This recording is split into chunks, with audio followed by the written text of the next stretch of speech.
Alhamdulillah kita akan melanjutkan materi selanjutnya, yaitu pembahasan terkait dengan investasi jangka pendek dan dana pensiun. Jadi gambaran dari materi yang kita pelajari adalah yang pertama apa itu dana pensiun, investasi jangka pendek, bagaimana alternatif investasi jangka pendek, perlakuan akuntansi, mungkin ini analisisnya dan kasusnya juga. Jadi investasi jangka pendek, kronologinya itu apa sih? Kelebihan kas atau dana pada perusahaan tidak selayaknya dibiarkan menganggur atau tidak produktif, tidak memberikan kontribusi terhadap peningkatan kekayaan bersih perusahaan. Kalau kita melakukan usaha, berarti kan kita mempunyai kas atau modal yang kita pegang ya untuk pegangan. Waktu-waktu dikeluarkan untuk membeli, membayar. Oleh karena itu, dengan pertimbangan seperti itu, berarti kita harus menentukan jumlah yang proporsional. Dalam artian tidak boleh terlalu banyak dan tidak boleh terlalu sedikit. Sehingga pas. Nah, bagaimana kalau terlalu banyak, bagaimana kalau terlalu sedikit, itu kita melakukan investasi jangka pendek sebagai solusinya. Jadi, investasi jangka pendek ini akan sangat bermanfaat atau sangat membantu dalam pengelolaan keuangan terkait dengan kas. Jadi kenapa kita harus investasi jangka pendek? Karena investasi jangka panjang sering tidak terjangkau atau mahal. Jadi kalau investasi jangka pendek itu bisa lebih kepada dana yang lebih tidak relatif membutuhkan jumlah yang besar. Berbeda dengan jangka panjang, mayoritasnya menggunakan dana yang besar. Semua sumber daya ekonomis yang dimiliki oleh perusahaan termasuk kas dan dana harus dapat memberikan kontribusi optimum pada rentabilitas perusahaan. Jadi kas itu atau modal itu menjadi sebuah kekayaan yang harus dimanfaatkan, sebuah aset yang harus dimanfaatkan oleh perusahaan sehingga mendapatkan keuntungan. Oleh karena itu, kelebihan kas atau dana seharusnya dimanfaatkan untuk tujuan-tujuan produktif. Bila kelebihan kas ataupun dana tersebut bersifat sementara, maka dapat diinvestasikan dalam berbagai instrumen jangka pendek. Nah, ini kenapa jangka pendek? Kenapa karakteristiknya akan kita bahas selanjutnya. Sebaiknya bila bersifat permanen, maka dapat diinvestasikan dalam berbagai instrumen investasi jangka panjang. Nah, ini kalau teman-teman punya kiriman sangu atau uang saku yang banyak dari orang tuanya, ini bisa disisihkan sebagian, ditabung. Nah, biar nggak nganggur dari tabungan, itu mungkin ada yang dirupakan dalam bentuk emas atau dirupakan dalam bentuk deposito atau sertifikat deposito atau saham, itu menjadi sebuah investasi teman-teman, yang mana pastinya nilainya lebih besar. Kalau misalkan jangka panjang misalkan beli tanah, itu kan berapa ratus juta harus kita miliki dulu baru bisa melakukan investasi atau beli rumah. Itu membutuhkan jumlah yang lebih besar dalam investasi. Nah, kalau investasi jangka pendek dapat diklasifikasikan sebagai bentuk jangka pendek apabila dibiayai dari kelebihan kas atau dana yang bersifat jangka pendek. Hati-hati teman-teman, sifat dari kas itu adalah fleksibel atau liquid. Jadi sewaktu-waktu dibutuhkan itu harus ada. Nah, investasinya harus disesuaikan dengan sifat kas itu tadi. Jadi sewaktu-waktu harus bisa dijual. Sewaktu-waktu dapat dengan mudah diubah menjadi kas kembali. Jadi apa yang kita investasikan atau aset yang kita beli itu harus bisa dijual dan kembali menjadi kas atau uang. Masa investasi tidak lebih dari satu periode akuntansi. Jadi upayakan ya sebelum satu periode, berarti ya sebelum itu investasi itu sudah habis masanya dan kembali menjadi kas. Tujuan dari investasi adalah untuk memperoleh pendapatan jangka pendek. Nah, ini karena tadi beberapa pertemuan sebelumnya saya sudah menjelaskan bahwasanya pendapatan ini tidak hanya dari penjualan saja, tapi juga bisa dari investasi. Jadi memaksimumkan sumber daya termasuk keuangan yang ada di perusahaan untuk menambah pendapatan. Risiko investasi jangka pendek umumnya mengandung risiko yang rendah, baik risiko usaha, finansial, daya beli, tingkat bunga, likuiditas, maupun risiko pasar. Jadi karena jangkanya pendek, otomatis risikonya juga lebih kecil karena tidak menanggung periode waktu yang lebih lama. Nah, kalau ini kerugian Kekurangan dalam risiko jangka pendek itu penurunan suku bunga pasar mengakibatkan penurunan hasil investasi jangka pendeknya. Rendahnya risiko investasi jangka pendek mengakibatkan hasilnya relatif rendah dibandingkan investasi jangka panjang. Jadi lebih condong kepada pengaruh suku bunga ya. Kalau lebih sensitif dipengaruhi oleh suku bunga sehingga menyesuaikan dengan suku bunga pendapatannya. Dan juga karena risikonya rendah, maka pendapatannya juga rendah juga. Jadi kecil. Instrumen investasi jangka pendek dilakukan sebagai berikut ini. Jadi investasi dalam deposito berjangka pendek yaitu bisa investasi deposito, tabungan, atau deposito bank yang berjangka tidak lebih dari 12 bulan ke satu periode akuntansi. Jadi bisa kita membeli sertifikat deposito atau tabungan. Yang kedua, investasi dalam surat-surat berharga, yaitu investasi jangka pendek yang dilakukan dengan cara membeli saham dan obligasi. Jadi saham itu bisa masuk ke dalam investasi jangka pendek, tapi harus diperhatikan apakah nanti harganya naik atau harganya turun, itu harus kita antisipasi. Investasi dalam joint venture yaitu investasi dalam bentuk pendanaan bersama suatu aktivitas bisnis tertentu yang mempunyai pasar tertentu. Jadi kita bisa ikut memberikan modal ke bisnis lain, akan tapi tetap memperhatikan masanya 1 tahun, kalau bisa harus sudah kembali. Instrumen investasi jangka pendek yang berupa surat berharga ya, banyak dipilih sebagai instrumen jangka pendek dikarenakan fleksibilitasnya yang tinggi. Jadi sewaktu-waktu perusahaan melakukan investasi, sewaktu-waktu dapat dijual. Jadi kalau kita beli saham, otomatis kita bisa sewaktu-waktu menjual juga. Kan tapi yang perlu diperhatikan adalah harga jualnya. Jangan sampai kita salah membeli saham, setelah dibeli ternyata malah turun terus. Pembelian surat-surat berharga dapat diklasifikasikan sebagai investasi jangka pendek apabila yang pertama, terdapat pasar aktif yang dapat menerima surat-surat berharga tersebut sebagai instrumen yang diperdagangkan dengan harga yang berlaku saat diperdagangkan. Jadi yang minimal harga yang kita jual itu sesuai dengan harga yang kita beli. Itu berarti kan BEP atau PAKPO. Penjualan kembali surat-surat berharga tersebut lebih didorong oleh kebutuhan untuk memenuhi ketersediaan kas dana perusahaan, keinginan untuk memperoleh pendapatan jangka pendek, dan keinginan untuk menghindari kerugian lebih besar. Jadi misalkan tadi saham yang dibeli ternyata turun, jadi di cut loss atau dijual dalam harga rugi, karena setelah dianalisis ternyata harganya lebih turun lagi, bisa saja seperti itu. Maka kalau kita klasifikasikan dalam investasi sekuritas itu ada hutang, ada ekuitas. Hutang itu adalah obligasi. Pendapatannya itu held to maturity atau kupon atau bunga, available for sale, bisa dijual ataupun ditradingkan. Kalau ekuitas berarti equity method, trading, dan available for sale. Yang mana keduanya sama-sama mempunyai biaya modal. Jadi keduanya itu pendapatannya itu berbeda. Kalau ekuitas atau saham itu berarti capital gain dan juga dividen. Kalau hutang kan berarti ya kupon atau bunga. Nah, investasi jangka pendek dalam bentuk surat hutang jangka pendek dapat dipegang hingga jatuh tempo atau dijual kembali di pasar sekuritas. Jadi kalau kita mau beli obligasi itu bisa kita jual sebelum jatuh tempo. Certificate of deposit ini sertifikat deposito, yaitu bank menerbitkan surat utang jangka pendek dengan bunga tetap. Ini utang menerbitkan bank menerbitkan surat utang. Commercial paper, surat yang diterbitkan oleh perusahaan besar dengan rating kredit sangat baik, yaitu perusahaan yang menerbitkan utang. Ada yang ketiga, treasury obligation, yaitu surat utang yang diterbitkan oleh pemerintah. Jadi kita akan membeli mana nih obligasinya, dari bank, dari perusahaan, atau dari pemerintah. Itu tergantung dari bunga yang ditawarkan dan juga suku bunga yang berlaku saat itu juga.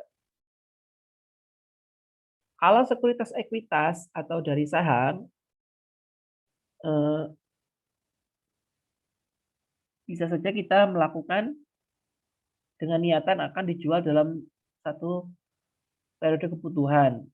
Yang pertama, short-term equity securities are held only for short-term cash purpose. They are not held to reason of controlling any other corporation. Jadi pembelian saham yang memang untuk mengatur kasnya karena kelebihan, jadi beli saham. Short-term investment are recorded at acquisition cost. Jadi karena beli saham kepada perusahaan yang akan diakuisisi atau di apa ya, memang karena strategi perusahaan untuk keuntungan. Penyajian investasi jangka pendek di neraca ditentukan oleh motif atau alasan satu perusahaan membeli sekuritas. Ini bagaimana kita melaporkan dalam laporan keuangan terkait dengan investasi jangka pendek. Klasifikasi investasi jangka pendek tersedia untuk dijual, dipegang hingga jatuh tempo atau senantiasa tersedia untuk dijual. Jadi ini yang tersedia untuk dijual berarti ya strategi sekuritis. Jadi waktu-waktu bisa dijual ketika harganya naik, dipegang hingga jatuh tempo atau memang sampai jatuh tempo juga boleh. Nanti tersedia untuk dijual. Ternyata di tengah jalan kita membutuhkan dana, maka kita bisa jual meskipun kita masih ibaratnya kalau target keuntungannya belum 100%. Trading sekuritis investasi dengan tujuan laba jangka pendek disajikan sebagai aktiva lancar di neraca, diukur berdasarkan nilai pasar dan dapat berbentuk sekuritas hutang maupun ekuitas. Jadi kalau trading sekuritas bisa berupa sekuritas hutang ataupun ekuitas. Held to maturity securities yang ini yang kupon. Sekuritas utang yang direncanakan dipegang hingga jatuh tempo, neraca disesuaikan dengan nilai yang telah diamortisasi. Held to maturity securities dapat diklasifikasikan sebagai aktiva lancar atau investasi jangka panjang tergantung sisa masa jatuh temponya. Sekuritas ekuitas tidak memiliki jatuh tempo. Jadi karena obligasi itu kan lebih ke jangka panjang ya, maka bisa masuk ke investasi jangka panjang atau jangka pendek. Tapi kan kalau obligasi ada beberapa yang jatuh temponya kurang dari 1 tahun atau lebih dari 1 tahun. Ada klasifikasinya juga. Tapi bisa dimasukkan ke ranah jangka panjang dalam neraca. Available for sale securities yaitu investasi dalam bentuk sekuritas hutang atau sekuritas ekuitas yang dimiliki bukan untuk aktif diperjualbelikan namun dapat dijual sebelum jatuh tempo. Jadi ketika kita sudah butuh atau kita ingin jual bisa saja. Disajikan berdasarkan nilai pasar. Jadi kita menyesuaikan dengan nilai pasarnya. Laba atau rugi aktual disajikan di laporan laba rugi. Laporan laba rugi belum terrealisasikan disajikan ke rekening ekuitas. Jadi masuk ke modal ketika laba ruginya belum direalisasikan masuk. Jadi keuntungan atau kerugiannya belum terrealisasi, maka itu bisa masuk ke ekuitas. Nah, kita masuk ke dana pensiun. Jadi dana pensiun termasuk investasi jangka pendek juga. Karena ketika kita bekerja, maka kita setelah masa pensiun atau habis masa kerja kita, otomatis kita tidak bisa mendapatkan pendapatan. Oleh karena itu, ketika kita membayar polis untuk pensiun, otomatis kita berhak mendapatkan pendapatan ketika kita sudah tidak bekerja. Makanya ini masuk ke investasi. Kalau perjalanan hidup Anda berarti kan masa sekolah, kuliah, maka perlu hemat dan menabung. Nah, ini yang perlu teman-teman garis bawahi. Ketika masa produktif, usaha, sudah bekerja, maka selain mencukupi kebutuhan, teman-teman juga harus menabung, investasi, dan dana untuk masa tuanya. Karena ketika kita masuk ke masa pensiun atau masa tua, penghasilan kita kan tidak mendapatkan, tidak dapat gaji. Otomatis tidak dapat gaji, tidak bekerja, untuk mencukupi kebutuhan dari mana? Nah, ini kita bisa melakukan investasi pada masa produktif untuk mendapatkan pendapatan pada masa pensiun. Nah, alur pengelolaan investasi dana pensiun seperti ini. Jadi ada pemberi kerja. Jadi pensiun dana pensiun itu dibayarkan oleh dua komponen, baik dari berapa persen dari pemberi kerja dan berapa persen kepada dari peserta yang dibayarkan kepada perusahaan asuransi. Nah, perusahaan asuransi ini dia mengelola uangnya atau dana itu untuk investasi, untuk biaya operasional dan sebagainya. Sehingga harapannya yang dibayar keuntungan dari perusahaan asuransi dari keuntungan dari pengelolaan dana tadi. Sehingga dapat membayarkan kembali kepada peserta peserta ini di masa tuanya. Jadi kan kalau dananya dikelola dengan baik, otomatis ya pendapatannya pasti besar juga karena kan jangka panjang. Maksudnya jangka panjang itu kan beberapa tahun.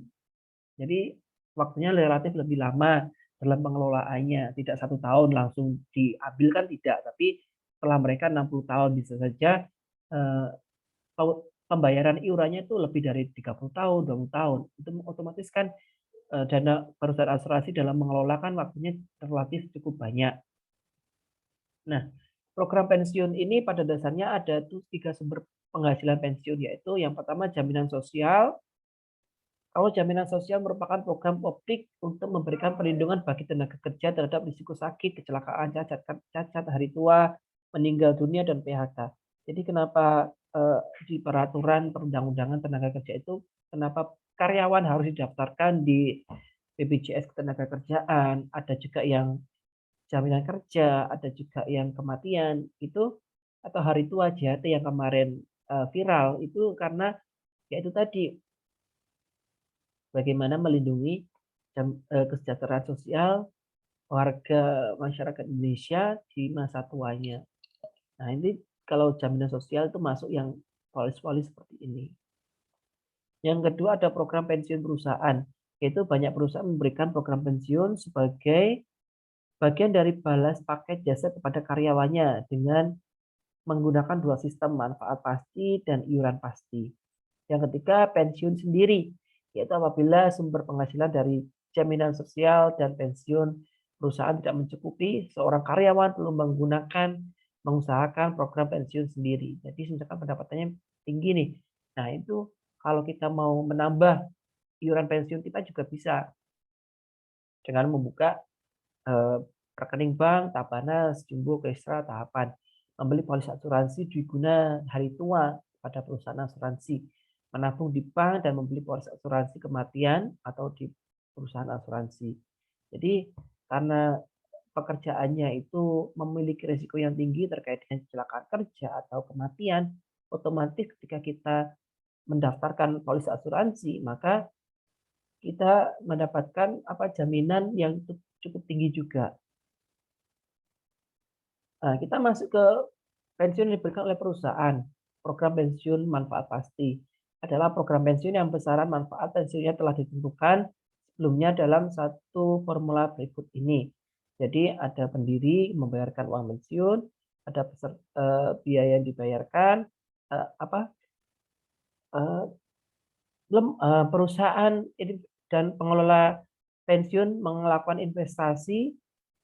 Nah, maka setelahnya dipotong oleh biaya, maka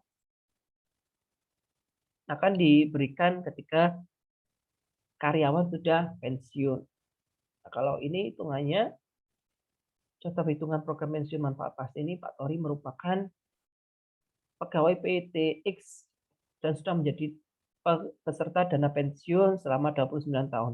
1 tahun lagi Pak Tori akan pensiun, maka genap masa kerjanya 30 tahun dengan gaji pokoknya 3 juta per bulan. Maka pembayaran pensiun manfaat pasti ini 5%.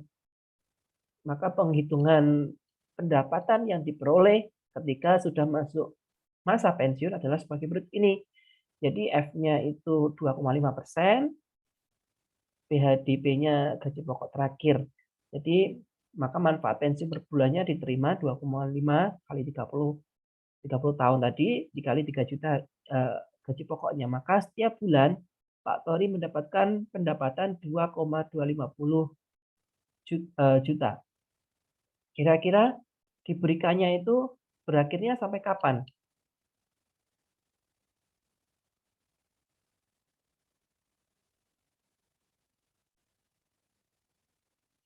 Ada yang tahu? Berakhirnya dana pensiun, manfaat penerima manfaat dana pensiun? Berapa tahun berakhir ya? Mungkin ada orang tuanya PNS mungkin.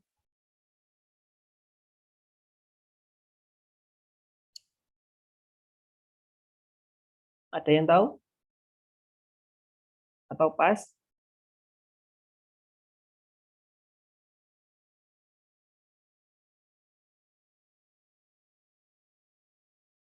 Jadi kalau misalkan kita contohkan PNS ya, PNS itu kalau pensiun berarti nanti setiap bulan Pak Tori ini mendapatkan dana 2,250 maksimal 80% dari gaji pokoknya.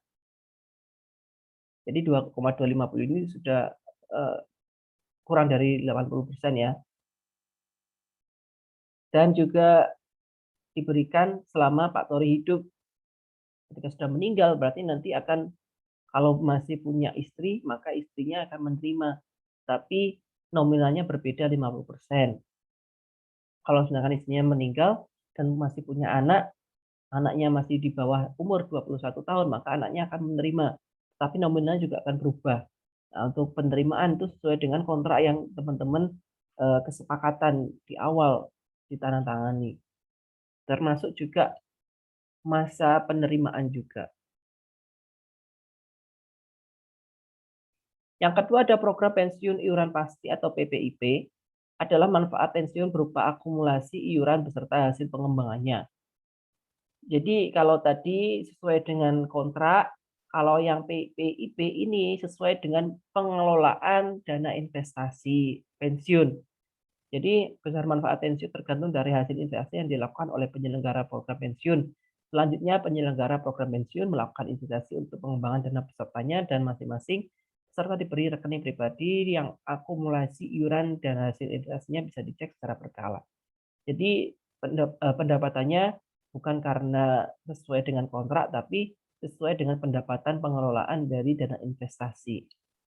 Jadi kalau misalkan keuntungannya besar ya penerimaannya juga besar.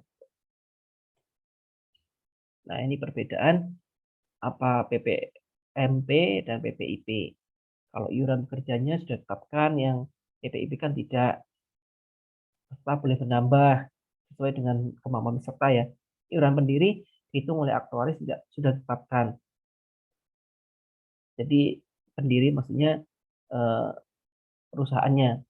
Iuran tambahan atau jaminan mandiri bila kekayaan dana pensiun lebih kecil dari kewajiban aktuaria, pendiri harus membayar iuran tambahan, atau yang PPI tidak. Rekening tiap peserta, kalau PPMP tidak ada, jadi kita tidak bisa mengecek. Kalau PPIP bisa kita mengeceknya karena setiap bulan mungkin pendapatannya berbeda-beda. Investasi untuk membantu memberi pekerja mencukupi kewajiban aktuaria, risiko investasi ditanggung sendiri. Untuk pengembangan dana peserta, risiko investasi ditanggung peserta. Manfaat pensiunnya juga berbeda, kenaikan manfaatnya juga berbeda juga. Jadi dua kategori ini yang dibayarkan oleh perusahaan itu berbeda antara PPMP dan PPIP.